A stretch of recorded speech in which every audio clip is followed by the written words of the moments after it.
Los fariseos y los saduceos se acercaron a Jesús y para ponerlo a prueba le pidieron que le mostrara una señal del cielo. Él les contestó: al atardecer ustedes dicen que hará buen tiempo porque el cielo está rojizo, y por la mañana que habrá tempestad porque el cielo está nublado y amenazante.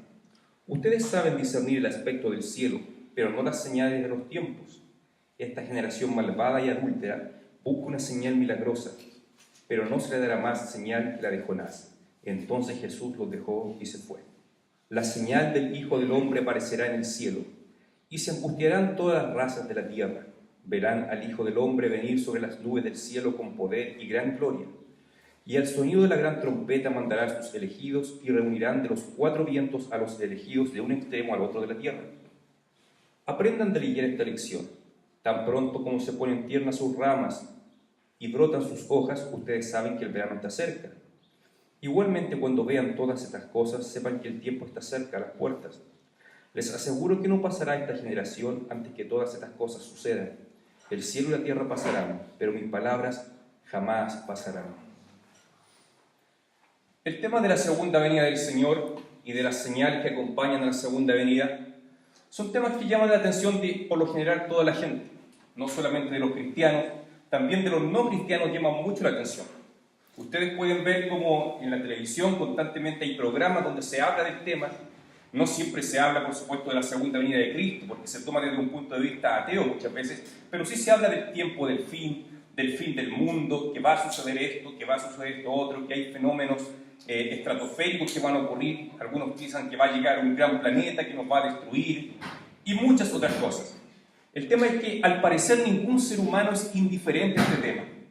Parece que en todo ser humano se despierta algo al respecto cuando se habla del tema. A algunas personas les causa mucho terror.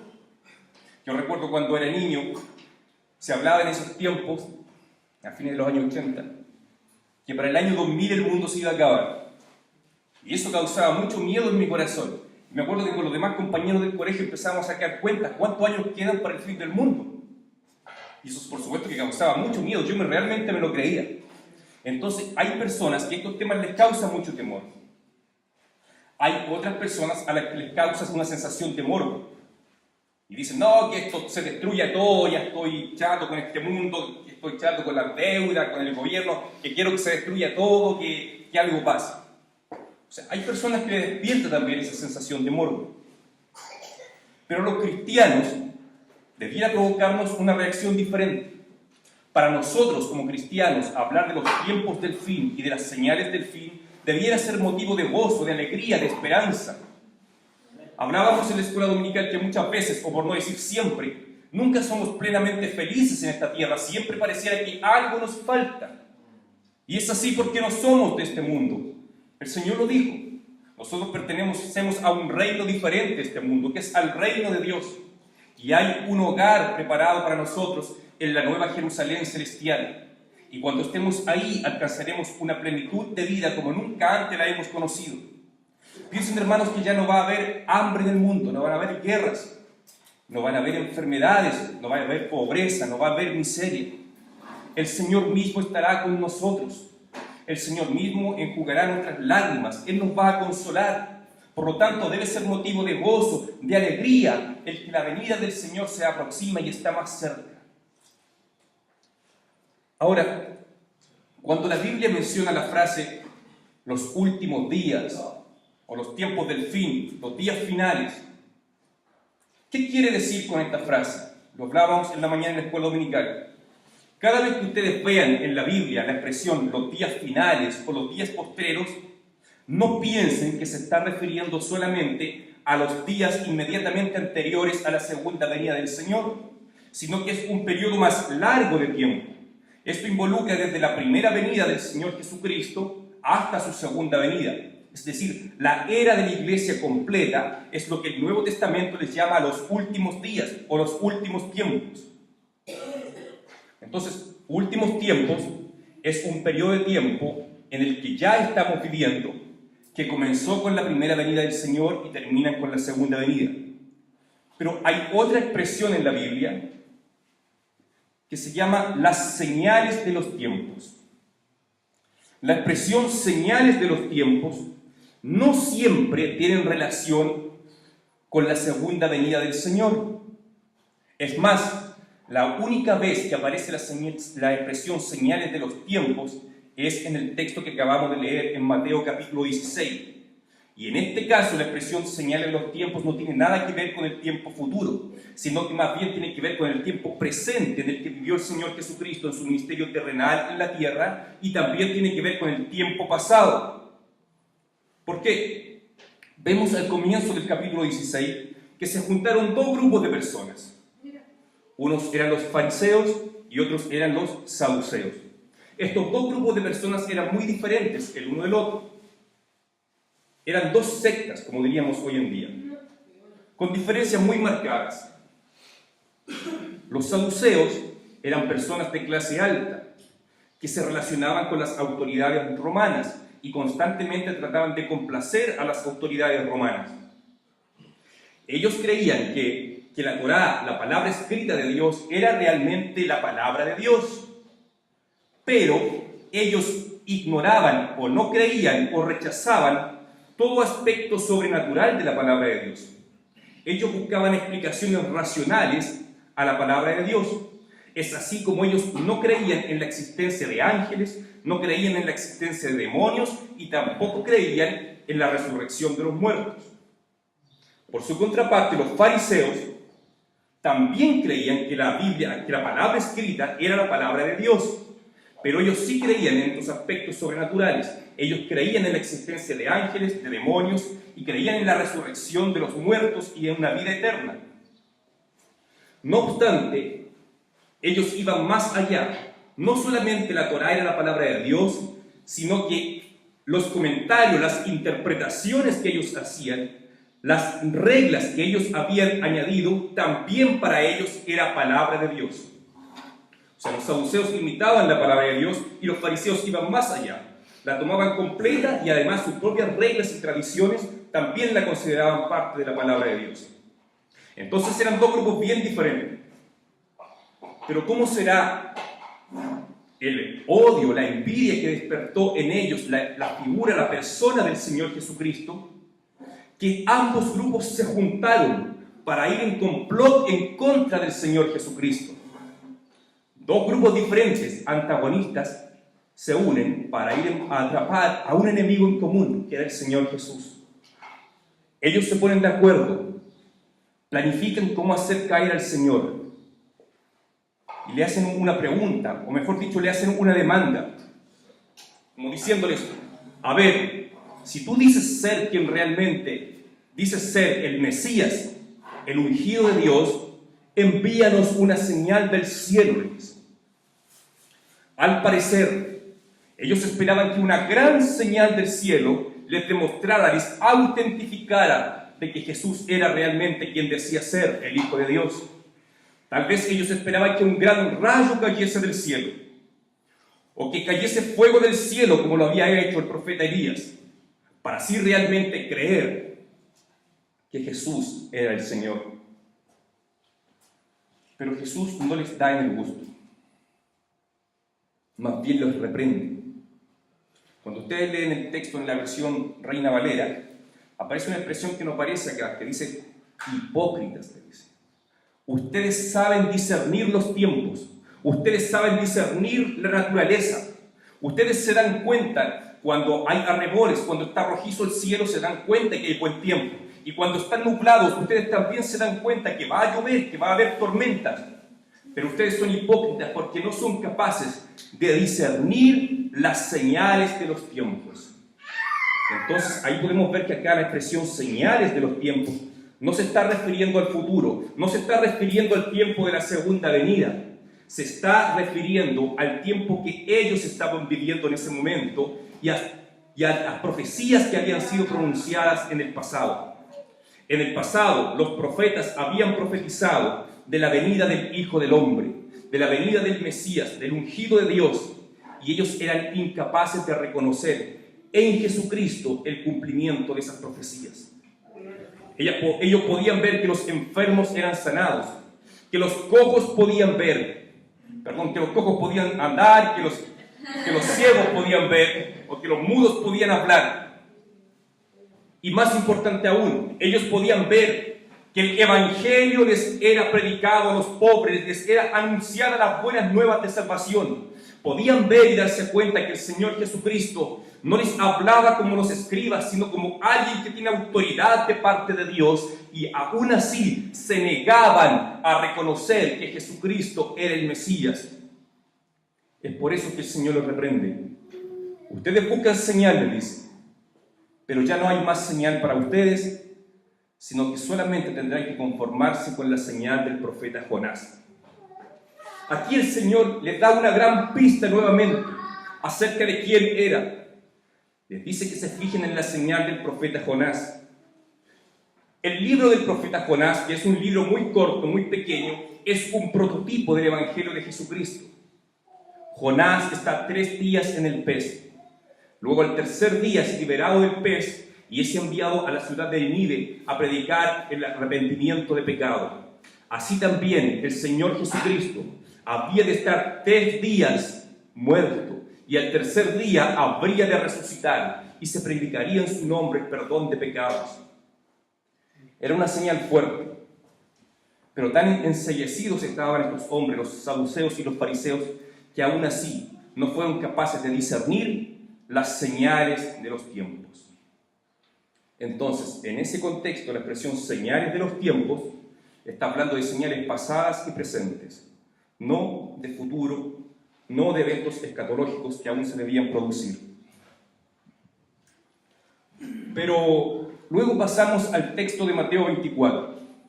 También nos habla de señales. Y ahí sí se refiere de señales futuras, de un tiempo futuro por venir. El capítulo 24 de Mateo parte cuando los discípulos le llaman la atención al Señor diciendo: mira qué hermoso es este templo, qué grande es este templo, qué hermoso es este edificio. Sin duda el más hermoso que había en la época, el más precioso, el más ornamentado. Y el Señor Jesucristo, ¿qué les dice? De cierto les digo que no quedará piedra sobre piedra sin que sea derribada. Los discípulos se asustaron. Y en su estructura mental, en la estructura teológica que tenían ellos en su mente, ellos automáticamente asimilaron que este evento de la destrucción del templo coincidiría con la segunda venida del Señor Jesucristo. Eso es lo que había en la mente de los discípulos. Cuando el templo sea destruido, vendrá la segunda venida en gloria del Señor. Entonces, con este convencimiento en mente, ellos le dicen: Señor Jesús, dinos, ¿cuándo sucederán estas cosas? ¿Y cuál será la señal de tu venida? Ellos estaban pensando, ambos eventos eran uno solo. Y el Señor Jesucristo les responde. Y en esta respuesta es que muchos teólogos se han complicado en diferenciar cuáles señales pertenecen a la destrucción del templo y cuáles a la segunda venida. Porque el Señor da una respuesta para 2 preguntas simultáneas: la destrucción del templo de Jerusalén y su segunda venida. Y comienza diciéndoles: vendrán muchos falsos cristos, es decir, personas que aparentarán ser ungidas de Dios, que aparentarán tener a la autoridad de Dios, y con un poder sutil, engañoso, engañarán a muchos, de tal forma que dice que si fuere posible, aún a los escogidos engañarían. Durante mucho tiempo yo escuché a hermanos en la iglesia decir que hay que tener mucho cuidado porque aún los escogidos serán engañados. Pero eso no es leer bien el texto, porque el texto dice que si fuere posible, los elegidos también serían engañados. Es decir, el diablo se la va a jugar toda por engañar incluso a los elegidos. Pero gracias a Dios, porque esto no es posible. Y quiero dejar claro esto, que no es posible que los elegidos sean engañados. Y lo vamos a demostrar a través de un texto. Vamos al Evangelio de Juan, capítulo 10. Juan capítulo 10, vamos a ver del versículo 1 al 5. Dice: ciertamente les aseguro que el que no entra por la puerta al redil de las ovejas, sino que trepa y se mete por otro lado, es un ladrón y un bandido. El que entra por la puerta es el pastor de las ovejas. El portero les abre la puerta y las ovejas oyen su voz. Llama por nombre a las ovejas y las saca del redil. Cuando ya ha sacado a todas las que son suyas, va delante de ellas, y las ovejas lo siguen porque reconocen su voz. Pero a un desconocido jamás lo siguen, más bien huyen de él, porque no reconocen voces extrañas. Las ovejas del Señor Jesucristo, los elegidos de Dios, reconocen la voz de su pastor, del Señor Jesucristo. Pero si viene un ladrón, un impostor, dice que las ovejas desconocerán su voz y no le seguirán. Las verdaderas ovejas del Señor Jesucristo saben discernir la voz de su pastor de la voz del lobo rapaz, de aquel que quiere destruirlas, de aquel que quiere matar, robar y destruir. Por lo tanto, los hijos de Dios no serán engañados por la voz de aquel que quiere hacerse pasar por el pastor, pero que en realidad no lo es. De tal forma, hermanos, que podemos estar tranquilos en el sentido de que los falsos cristos no podrán jamás engañar a los elegidos, porque esto no es posible. Y continúa el Señor Jesucristo respondiendo a estas dos preguntas. Y les habla de muchas otras señales, les habla de terremotos, les habla de guerras. Pero tengan en cuenta, hermano, que todas estas señales se han estado cumpliendo durante todo el periodo de la iglesia. Incluso más atrás también han habido desastres naturales. Si entendemos que estas señales corresponden al tiempo del fin, tenemos que reconocer que durante todo el periodo de la era cristiana han habido falsos cristos, han habido terremotos, han habido muchas guerras. Por lo tanto, estas señales son comunes a todo el periodo de la historia de la iglesia. Es importante que tengamos esto en mente para después llegar a una conclusión. Las señales de las cuales el Señor Jesucristo habló de su venida se han cumplido durante todo el periodo de la historia de la iglesia. Por supuesto que Mateo 24 no es el único pasaje de las Escrituras que nos habla de las señales del fin. Podemos acudir a 2 de Tesalonicenses, donde el apóstol Pablo habla que vendrá una gran apostasía a la iglesia. Señales de apostasía han habido siempre en la iglesia, recurriendo a lo que hablábamos recién. Por allá en el siglo II hubo un hereje en la iglesia que se llamaba Marción. Él decía que todo el Antiguo Testamento no era palabra de Dios, que era un Dios totalmente diferente al del cristianismo, que era un Dios malvado, un Dios déspota. Además, no reconocía los escritos del apóstol Pablo como palabra de Dios, porque decía que citaba constantemente al Dios del Antiguo Testamento. Él decía que solamente los evangelios y el libro de Hechos era palabra de Dios. Gracias a Dios esta herejía pasó, pero luego 100 años después, en el siglo III, se levantaron otros herejes como Arrio, un hombre que negaba que el Señor Jesucristo fuese Dios. Gracias a Dios también esta herejía fue condenada en su tiempo. Y en tiempos más recientes aún, a fines del siglo XIX, apareció en Estados Unidos un hombre llamado Carlos Russell, que en una iglesia presbiteriana comenzó a enseñar también lo mismo de Arrio, que el Señor Jesucristo no era Dios. Finalmente este hombre salió de la iglesia presbiteriana y fundó su propia secta, que son los Testigos de Jehová. Y del siglo XX y en lo que llevamos del siglo XXI, por supuesto, también han surgido muchos otros herejes.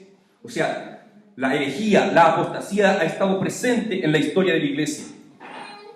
Y por lo que dice Juan en su carta, estos apóstatas emergen dentro de la iglesia cristiana, no de afuera. Él dice, eran de nosotros, pero salieron de nosotros para que se hiciese evidente que no son parte de nosotros. Es decir, son personas que tienen apariencia de piedad, como dice la palabra, pero que en la práctica niegan la eficacia de ella.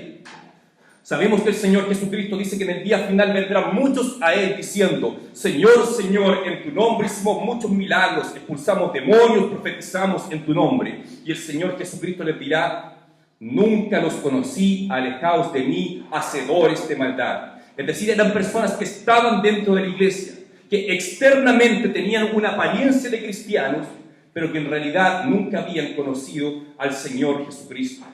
Por lo tanto, esta apostasía es una señal también de los tiempos finales. Y hay otras señales. El propio Pablo en 2 de Tesalonicenses dice que juntamente con la apostasía se levantará el hombre de pecado. El hombre de pecado que al parecer todo indica que es una persona, un hombre, que busca ser adorado como si él fuese Dios. Juan le llama el anticristo. Le dice, ustedes han oído que el anticristo viene, le dice, identificándolo como un ser personal. Pero incluso esta señal del hombre de pecado, ese hombre que se levanta en lugar de Dios, que busca adoración para sí mismo, incluso esta señal ya se estaba cumpliendo en los tiempos apostólicos. El propio Juan dice, el espíritu de la iniquidad ya está en el mundo, ya está operando entre nosotros, y muchos anticristos se han levantado por el mundo. Es decir, en aquellos tiempos ya había muchas personas que estaban cumpliendo con esas características. Y podemos citar, por ejemplo, a todos los emperadores de Roma. Todos los emperadores de Roma persiguieron a los cristianos porque decían que tenían otro señor. Y para los emperadores romanos, el curios, el señor, eran ellos mismos. Y ellos mismos buscaban ser adorados como Dios. Por lo tanto, los hermanos que vivían en esa época podían ver en los emperadores romanos el cumplimiento de esta señal, del surgimiento del anticristo. Muchos anticristos ya están entre ustedes, dice Juan. Y también a lo largo de la historia de la iglesia han surgido muchas personas que han demandado adoración de sí mismos. Dictadores en tiempos más recientes como Hitler o Stalin, que han perseguido y masacrado a los cristianos y que han demandado ser adorados ellos mismos como si ellos fuesen Dios. Otra señal importante de los tiempos del fin, nótense que todavía tenemos en mente como tiempos del fin todo el periodo de la iglesia cristiana, es que el evangelio sería predicado a todo el mundo. En los tiempos apostólicos también, ellos creían que el evangelio ya se estaba predicando en todo el mundo. Lo dice Pablo, el evangelio se predica en todo el mundo. ¿Qué era para ellos todo el mundo? Era todo el mundo conocido para ellos, lo que en sus estructuras mentales conocían que existía. Por lo tanto, ellos consideraban que en sus tiempos el evangelio ya estaba siendo predicado en todo lugar. Nosotros hoy en día que tenemos un conocimiento geográfico más amplio, sabemos que hay lugares del planeta en que aún no se ha predicado el evangelio. Y dice el Señor Jesucristo que antes de su venida, el evangelio debe ser predicado como testimonio a las naciones. Ahora, ¿qué significa ser predicado el evangelio como testimonio a las naciones? Algunos han pensado que cada habitante del planeta debe oír el evangelio alguna vez.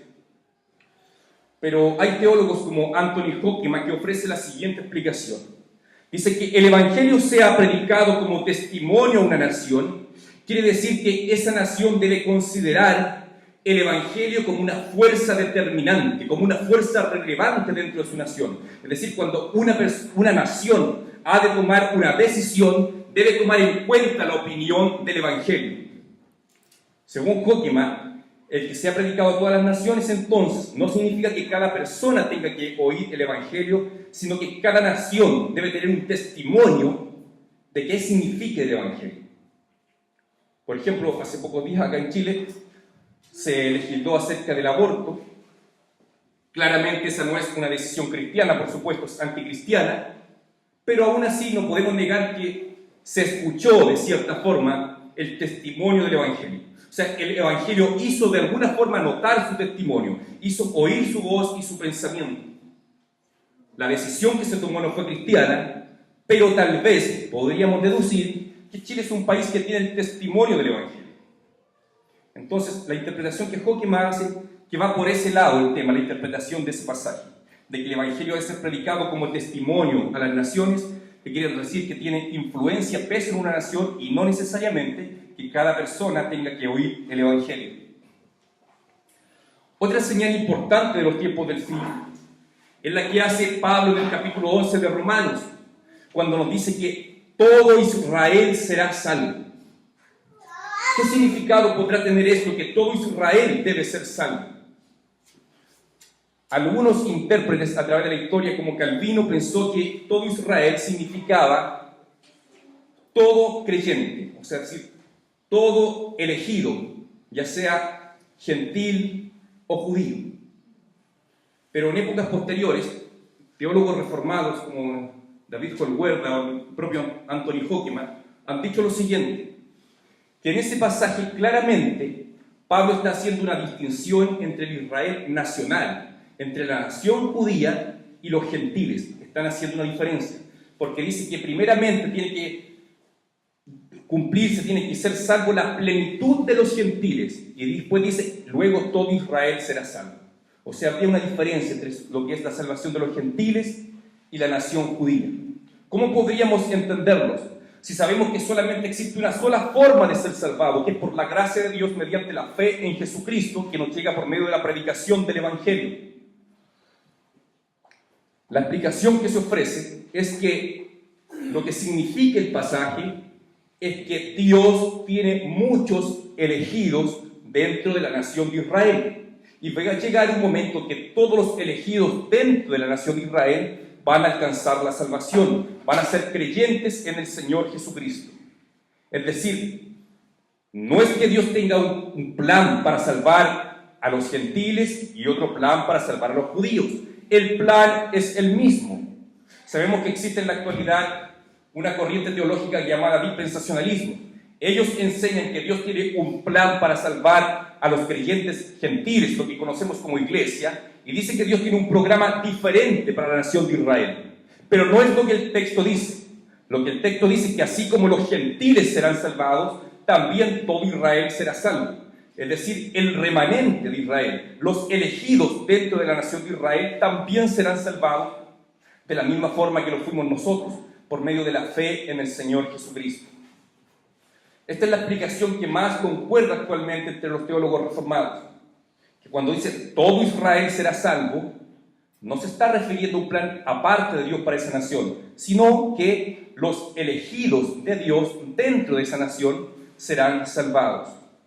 Lo cual no se descarta tampoco que puede llegar un momento antes de la venida del Señor Jesucristo que un gran número de personas dentro de la nación de Israel puedan creer y hacerse creyentes en el Señor Jesucristo. Pero no debemos pensar que Dios tiene dos pueblos. Dios tiene un solo pueblo. De hecho, en ese mismo pasaje Pablo habla de las ramas que han sido injertadas en el olivo. Ramas silvestres han sido injertadas en el olivo y ramas habían sido desgajadas, pero esas mismas ramas que fueron desgajadas posteriormente volverán a ser injertadas en el olivo. Tanto judíos como gentiles están insertados en un solo árbol, en un olivo. No hay dos árboles diferentes. No hay un árbol para judíos y un árbol para gentiles, sino que tanto judíos como gentiles han sido puestos en un mismo árbol, un solo pueblo de Dios. Ya le dice Pablo a los Efesios que Dios derribó la pared de separación que había entre judíos y gentiles. Por medio de la muerte del Señor Jesucristo, esa pared divisoria entre los dos pueblos permitió que ambos pueblos sean uno en el Señor Jesucristo. Dios tiene un solo pueblo, sus elegidos, la iglesia del Señor. Entonces, todas estas señales que hablamos se han estado cumpliendo a lo largo de la historia. incluso la conversión de los judíos, se ha estado cumpliendo desde el siglo I. Los primeros cristianos fueron todos judíos, y a lo largo de la historia Israel ha estado siendo salvado por medio de los que han creído en el Señor Jesucristo. Y es así como llegamos al versículo 30, que es el texto que leímos inicialmente, donde habla qué va a suceder después de todas estas señales.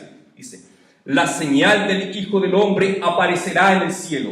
Entonces aquí ya tenemos que diferenciar dos conceptos: señales en plural y señal en singular.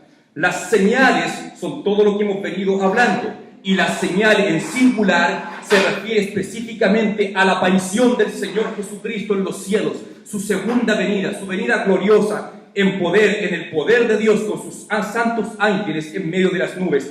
Esa es la señal, la gran señal que los cristianos esperamos, es el aparecimiento del Señor Jesucristo que viene por nosotros. Diferenciemos entonces esos dos aspectos: las señales en plural de la señal del Hijo del Hombre, que se refiere específicamente a la venida del Señor Jesucristo en gloria. Dice que verán al Hijo del Hombre y se angustiarán todas las razas de la tierra. ¿Por qué se angustiarán? Dijimos que previamente el Evangelio había sido predicado como testimonio a las naciones. Por lo tanto, cuando aparezca el Señor Jesucristo, toda nación, toda raza de la tierra ya va a tener en sí misma un conocimiento previo del Evangelio de Cristo. Y como ellos lo rechazaron, entonces cuando vean la señal, es decir, la aparición del Señor Jesucristo, se aterrorizarán. Para los no creyentes, la segunda venida del Señor es algo terrorífico, pero para la iglesia es algo glorioso, porque nos vamos a encontrar con nuestro Señor, con nuestro Salvador, por aquel que nos ama como ningún otro nos ha amado, por aquel que dio su vida por nosotros. Con Él nos vamos a encontrar. Por lo tanto, la segunda venida de Cristo es un motivo de gran gozo, de regocijo y de esperanza para la iglesia, a diferencia que para el mundo. Para el mundo es algo terrorífico. Dice, y al sonido de la gran trompeta mandará a sus ángeles y reunirán a los elegidos de todos los extremos de la tierra. Aquí podemos ver en qué momento los elegidos son llevados a la presencia del Señor Jesucristo. En el momento que el Señor Jesucristo aparece en gloria, Él enviará a sus ángeles y reunirán a todos sus hijos, a todos los elegidos de todos los lugares de la tierra. Ahí entramos en conflicto con otra enseñanza del dispensacionalismo. Ellos dicen que este evento, cuando los creyentes son tomados y llevados a la presencia del Señor, el arrebatamiento de la iglesia, ocurre en un periodo 7 años antes de la segunda venida del Señor Jesucristo. Pero aquí en el texto vemos que no hay ningún periodo de 7 años, sino que dice que cuando el Señor Jesucristo aparezca en gloria, entonces los elegidos serán arrebatados hasta la presencia del Señor Jesucristo desde los 4 extremos de la tierra. Es ahí cuando nos vamos a reunir con el Señor Jesucristo, y no 7 años antes ni antes de la tribulación, puesto que dice que inmediatamente después de la tribulación de estos días, entonces ocurre esto. Aparece el Señor y sus elegidos son arrebatados hasta Él. Sí, aprendan de Miguel esta lección. Tan pronto como se ponen tiernas sus ramas y brotan sus hojas, ustedes saben que el verano está cerca. Es claro el ejemplo. Cuando comienza a brotar un árbol como la higuera, entendemos por los señales de los tiempos que se aproxima el verano. Cuando comienzan a aparecer estas señales, sabemos que el Señor Jesucristo está cerca. Ahora, ¿cómo hacemos calzar esto con el hecho de que estas señales han estado presentes durante toda la historia de la iglesia? El hecho que todas estas señales hayan estado presentes durante toda la historia de la iglesia quiere decir que cada generación de creyentes podía esperar la venida del Señor Jesucristo en su propia época. Porque si miraban las señales estaban cumplidas. Por lo tanto, era totalmente legítimo que Pablo esperase el regreso de Cristo en su propia época. Era totalmente legítimo que los cristianos del siglo II, que estaban siendo perseguidos, esperasen el regreso de Cristo en su propia época. Y cada generación de cristianos tiene el derecho de esperar, de estar constantemente velando y vigilando, y con la esperanza de que el Señor Jesucristo puede regresar en su época. Nosotros tenemos que tener la misma esperanza. El Señor Jesucristo puede regresar en nuestra época. No podemos asegurarlo que así sea, pero cuando vemos que las señales se están dando, tenemos la esperanza y el derecho a esperar que esto así acontezca. Entonces, ¿cómo podemos entender entonces que el Señor dice, cuando esto comience a ocurrir, ustedes pónganse alerta porque su redención está cerca?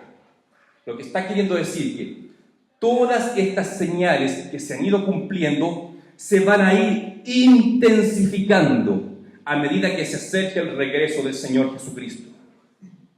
Si han habido durante toda la historia hombres que se han creído ser Cristo, se han hecho pasar por el Señor Jesucristo, como esta señal se va a ir incrementando, va a llegar el momento en que esto va a culminar con la manifestación del hombre de pecado, el anticristo, el padre de todos los falsos cristos.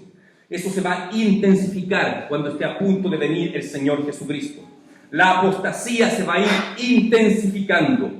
Los terremotos se van a ir intensificando. Seguramente los terremotos se van a ir haciendo cada vez más fuertes a medida que se acerque el regreso de Cristo. Según los registros de los geólogos, los terremotos más fuertes se han producido a contar del año 60 en adelante. Es decir, cuando se acerca más la venida de Cristo, las señales se van haciendo cada vez más intensas. Las guerras se van a ir haciendo cada vez más intensas y más destructivas. Sabido es que mientras avanza la tecnología, más destructivas se hacen las armas. Por lo tanto, las guerras van a ser cada vez más dañinas y más destructivas a medida que se acerca la venida del Señor Jesucristo. Sepan ustedes que el tiempo está cerca. Cuando nosotros nos damos cuenta que en estos tiempos las señales se hacen más fuertes y más intensas que en toda la época cristiana, entonces debemos motivarnos aún más a vivir vidas consagradas para el Señor, a vivir vidas en oración, vidas en santidad, motivarnos cada día más a compartir el Evangelio, porque sabemos que el tiempo está cerca, el día de nuestra redención se acerca cada día más. Dice el Señor, les aseguro que no pasará esta generación antes que todas estas cosas sucedan. ¿Qué quiere decir? Se han ofrecido diversas interpretaciones para este versículo. Algunos han sugerido que cuando el Señor Jesucristo dice que no pasará esta generación, se está refiriendo a las personas que estaban escuchando al Señor Jesús en ese momento. Por lo tanto, como la destrucción del templo judío llegó en el año 70 después de Cristo, ellos asumen que en ese tiempo se cumplieron todas estas señales. Incluso ellos ya no esperan un regreso físico y literal del Señor Jesucristo.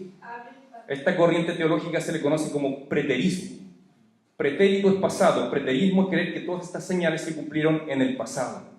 Todas estas señales fueron cumplidas en la generación que escuchó al Señor Jesucristo.